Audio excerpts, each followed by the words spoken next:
पुण्यातून एक अत्यंत धक्कादायक आणि थरारक बातमी समोर येते. पुण्यातील गजबजलेल्या मार्केट यार्ड परिसरात एका चालकाशिवाय धावणाऱ्या सिमेंट मिक्सर ट्रकने एकच खळबळ उडवून दिली. चालकाच्या एका छोट्याशा निष्काळजीपणामुळे शेकडो नागरिकांचा जीव टांगणीला लागला होता. पण सुदैवाने या घटनेत कोणतीही जीवितहानी झाली नाही आणि एक मोठा अनर्थ टळला. प्राथमिक माहितीनुसार हा cement mixer truck market yard परिसरातील एका उतारावर उभा होता.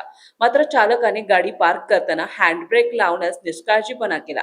परिणामी हा अवजड ट्रक अचानक उतारावरून स्वतःहून मागे धावू लागला.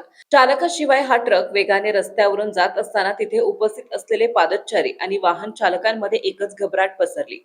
लोक स्वतःचा जीव वाचवण्यासाठी सैरावैर पळू लागले. हा संपूर्ण थरारा परिसरातील सीसीटीव्ही कॅमेऱ्यात कैद झाला. रस्त्यावरील धावपळ आणि लोकांची भीती कॅमेऱ्यात स्पष्ट दिसत आहे. सुदैवाने इतक्या मोठ्या गोंधळानंतरही हा ट्रक कुणालाही न धडकता आणि मोठे नुकसान न करता एका ठिकाणी थांबला. त्यामुळे सर्वांनी सुटकेचा श्वास सोडला. या घटनेनंतर स्थानिक प्रशासनाने आणि पोलिसांनी प्रकरणाची दखल घेतली असून संबंधित चालकावर योग्य ती कारवाई केली जाणार असल्याचं सांगण्यात येत आहे. मात्र या घटनेने अवजड वाहनांच्या पार्किंग सुरक्षेचा आणि रस्ता सुरक्षेचा प्रश्न पुन्हा एकदा ऐरणीवर आलाय. चालकाचा एक छोटासा निष्काळजीपणा किती घातक ठरू शकतो याचे हे जिवंत उदाहरण आहे. महत्त्वाच्या बातम्या पाहण्यासाठी आजच आमच्या महाराष्ट्र लाईव्ह वरला सबस्क्राईब करा आणि बेल आयकॉन प्रेस करा. तसेच इंस्टाग्राम आणि फेसबुकवर फॉलो करा.